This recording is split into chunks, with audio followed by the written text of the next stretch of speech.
দীর্ঘ ৫ বছরের সম্পর্কে ইতি টেনেছিলেন বলিউড তারকা মালাইকা অরোরা ও অর্জুন কাপুর। এ নিয়ে অনেক জল ঘোলা হয়েছে একসময়। মালাইকার সঙ্গে সম্পর্ক ভাঙার পরে এক অনুষ্ঠানে গিয়ে নিজেকে একাকী ঘোষণাও করেছিলেন অভিনেতা। এমনকি অবসাদ নিয়েও খোলাখুলি কথা বলেন। মালাইকা এ বিষয়ে মুখ খোলেননি। সম্পর্ক নিয়ে তিনি নীরব।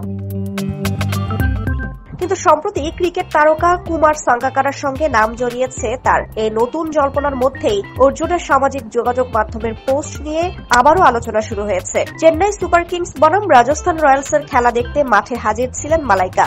তার পাশে ছিলেন শ্রীলঙ্কার সাবেক ক্রিকেট তারকা কুমার সাঙ্গাকারা। এ দৃশ্য দেখেই নেটপাড়ায় শুরু হয়েছে জোর চর্চা। পাশাপাশি বসে খেলা দেখেছেন দেখে অনেকেই প্রশ্ন তুলেছেন, তারা দুজনেই কি প্রেম করছেন?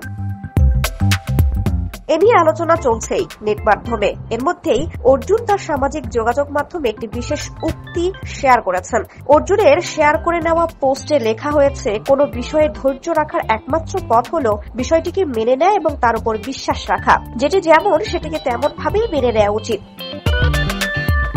নিজের চারপাশ বাস্তবের চশমা দিয়ে দেখা উচিত। অর্জুন বরাবরই নিজের ওপর বিশ্বাস রাখার কথা বলেছেন। এ পোস্টেও সেই একই বার্তা। সেখানে সবশেষে লেখা আছে, নিজের ওপর বিশ্বাস রাখুন, নিজে যে দিশায় চলছেন তার ওপরও বিশ্বাস রাখুন। এ পোস্ট দেখে অর্জুনের অনুরাগীদের মধ্যে নতুন করে জল্পনা তৈরি হয়েছে।